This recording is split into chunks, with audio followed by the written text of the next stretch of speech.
श्रीमद् भगवद गीता अध्याय 6। श्री भगवान बोले, जो पुरुष कर्म फल का आश्रय न लेकर करने योग्य कर्म करता है वह सन्यासी तथा योगी है, और केवल अग्नि का त्याग करने वाला सन्यासी नहीं है, केवल क्रियाओं का त्याग करने वाला योगी नहीं है। हे अर्जुन, जिसको सन्यास ऐसा कहते हैं उसी को तू योग जान, क्योंकि संकल्पों का त्याग न करने वाला कोई भी पुरुष योगी नहीं होता। योग में आरूढ़ होने की इच्छा वाले मननशील पुरुष के लिए योग की प्राप्ति में निष्काम भाव से कर्म करना ही हेतु कहा जाता है, और योगारूढ़ हो जाने पर उस योगारूढ़ पुरुष का जो सर्व संकल्पों का अभाव है वही कल्याण में हेतु कहा जाता है। जिस काल में न तो इंद्रियों के भोगों में और न कर्मों में ही आसक्त होता है, उस काल में सर्व संकल्पों का त्यागी पुरुष योगारूढ़ कहा जाता है। अपने द्वारा अपना संसार समुद्र से उद्धार करे और अपने को अधोगति में न डाले, क्योंकि यह मनुष्य आप ही तो अपना मित्र है और आप ही अपना शत्रु है। जिस जीवात्मा द्वारा मन और इंद्रियों सहित शरीर जीता हुआ है, उस जीवात्मा का तो वह आप ही मित्र है, और जिसके द्वारा मन और इंद्रियों सहित शरीर नहीं जीता गया है, उसके लिए वह आप ही शत्रु के समान शत्रुता में बंधता है। सर्दी गर्मी सुख दुख आदि में, मान और अपमान में जिसके मन की वृत्तियाँ भली भांति शांत है, ऐसे स्वाधीन आत्मा वाले पुरुष के ज्ञान में सच्चिदानंद घन परमात्मा सम्यक प्रकार से स्थित है, अर्थात उसके ज्ञान में परमात्मा के सिवाय अन्य कुछ है ही नहीं।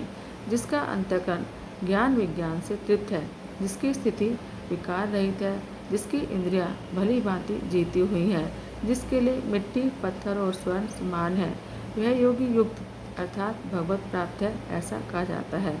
सुहृद मित्र वैरी उदासीन मध्यस्थ द्वेष्य और बंधु गुणों में, धर्मात्माओं में पापियों में भी समान भाव रखने वाला अत्यंत श्रेष्ठ है। मन और इंद्रियों सहित शरीर वश में करने वाला आशा रहित और संग्रह रहित योगी अकेला ही एकांत स्थान में स्थित होकर आत्मा को निरंतर परमात्मा में लगावे। शुद्ध भूमि में जिसके ऊपर क्रमशः कुशा मृगछाला और वस्त्र बिछे हैं, जो न बहुत ऊंचा है और न बहुत नीचा,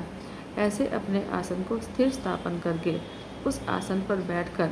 चित्त और इंद्रियों की क्रियाओं को वश में रखते हुए मन को एकाग्र करके अंतःकरण की शुद्धि के लिए योग का अभ्यास करें। काया सिर और गले को समान और अचल धारण करके और स्थिर होकर अपनी नासिका को अग्रभाग पर दृष्टि जमाकर अन्य दिशाओं को न देखता हुआ ब्रह्मचारी के रूप में स्थित, ब्रह्मचारी के व्रत में स्थित भरत इतम तथा भली भांति शांत अंतःकरण वाला सावधान योगी मन को रोककर मुझ में चित्त वाला और मेरे प्रयाण होकर स्थित हुए। वन में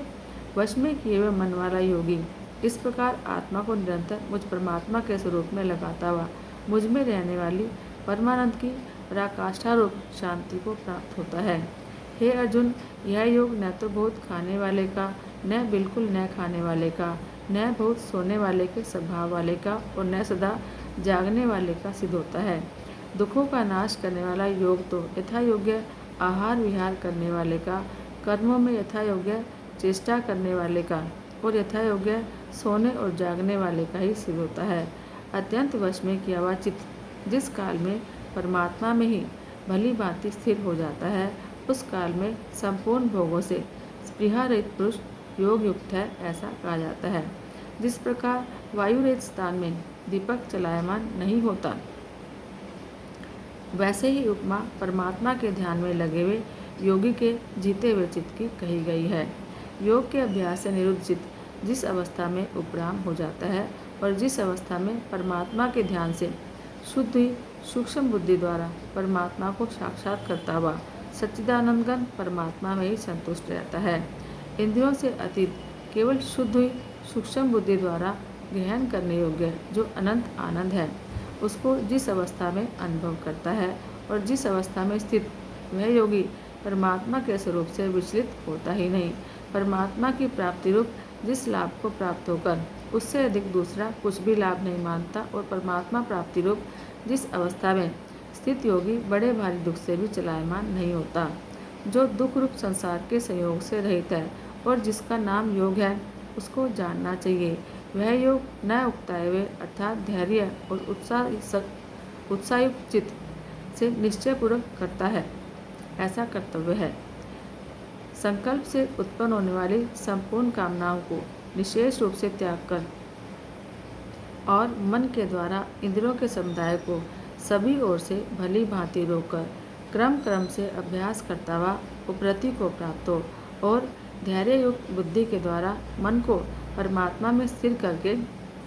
परमात्मा के सिवाय और कुछ भी चिंतन ना करे। यह स्थिर न रहने वाला और चंचल मन जिस जिस शब्द आदि विषय के निमित्त से संसार में विचरता है उस विषय से रोककर यानी हटाकर इसे बार बार परमात्मा में ही लगाए,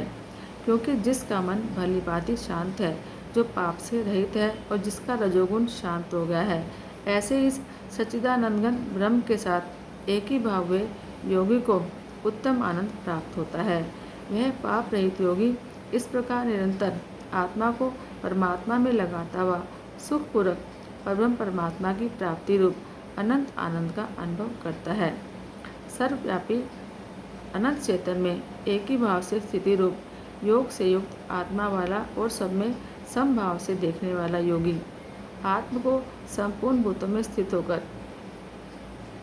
संपूर्ण भूतों को आत्मा में कल्पित देखता है। जो पुरुष संपूर्ण भूतों में सबके आत्मरूप मुझ वासुदेव को ही व्यापक देखता है और संपूर्ण भूतों को मुझ वासुदेव के अंतर्गत देखता है, उसके लिए मैं अदृश्य नहीं होता और वह मेरे लिए अदृश्य नहीं होता। जो पुरुष एक ही भाव में स्थित होकर संपूर्ण भूतों में आत्म रूप से स्थित मुझ सच्चिदानंदघन वासुदेव को भजता है, वह योगी सब प्रकार से बरतता हुआ भी मुझ में ही बरतता है। हे अर्जुन, जो योगी अपनी भांति संपूर्ण भूतों में सम देखता है और सुख और दुख को भी सब में सम देखता है, वह योगी परम श्रेष्ठ माना जाता है। अर्जुन बोले, हे मधुसूदन, जो यह योग आपने समभाव से कहा है, मन के चंचल होने से मैं इसकी नित्य स्थिति को नहीं देखता हूँ, क्योंकि हे श्री कृष्ण, यह मन बड़ा चंचल प्रमथन स्वभाव वाला, बड़ा दृढ़ और बड़ा ही बलवान है, इसलिए उसका वश में होना मैं वायु को रोकने की भांति अत्यंत दुष्कर मानता हूँ। श्री भगवान बोले, हे महाभाव, निस्संदेह मन चंचलता और कठिनता से वश में होने वाला है, परंतु हे कुंती पुत्र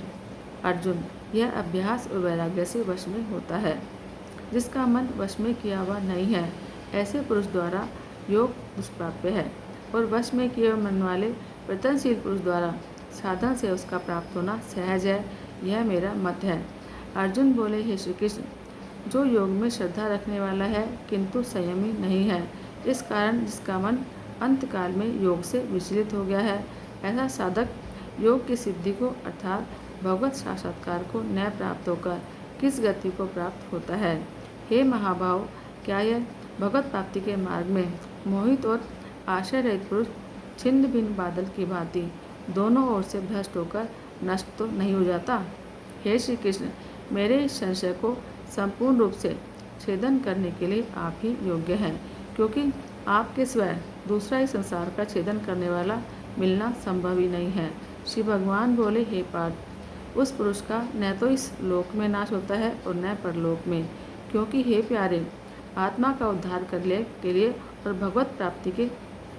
लिए कार्य करने वाला कोई भी मनुष्य दुर्गति को प्राप्त नहीं करता। योग भ्रष्ट पुरुषार्थों के लोगों को, पुण्यवानों के लोगों को अर्थात स्वर्ग आदि उत्तम लोगों को प्राप्त होकर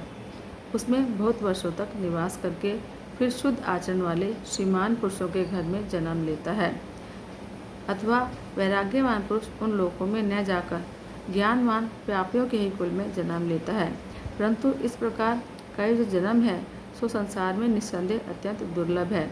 वहाँ उस पहले शरीर में संग्रह किए हुए बुद्धि से योग को अर्थात समबुद्धि रूप योग के संस्कारों को अनायासी प्राप्त हो जाता है और हे कुरुनंदन, उसके प्रभाव से भी बढ़कर प्रयत्न करता है। वह श्रीमान के घर में जन्म लेने वाला योग भ्रष्ट पराधीन हुआ भी उस पहले के अभ्यास से भी निस्संदेह भगवान की ओर आकर्षित किया जाता है तथा समबुद्धि रूप योग का जिज्ञासु भी वेद में कहे हुए सकाम कर्मों के फल का उल्लंघन कर जाता है। परंतु प्रयत्नपूर्वक अभ्यास करने वाला योगी तो पिछले अनेक जन्मों के संस्कार बल से इसी जन्म में संसिद्ध होकर संपूर्ण पापों से रहित तो फिर तत्काल ही परम गति को प्राप्त हो जाता है। योगी तपस्वियों से भी श्रेष्ठ है, शास्त्र ज्ञानियों से भी श्रेष्ठ है और सकाम करने वालों से भी योगी श्रेष्ठ है। इससे हे अर्जुन, तू योगी हो। संपूर्ण प्राणियों में भी, संपूर्ण योगियों में भी जो श्रद्धावान योगी मुझ में लगे हुए अंतरात्मा से मुझको निरंतर भजते हैं, वह योगी मुझे परम श्रेष्ठ मान्य है। इस प्रकार श्रीमद् भगवद गीता पर्व के अंतर्गत ब्रह्म विद्या एवं योग शास्त्र रूप श्रीमद् भगवद गीता उपनिषद श्री कृष्ण अर्जुन संवाद में आत्मसंयम योग नामक छठा अध्याय पूरा हुआ। जय जय श्री हरि।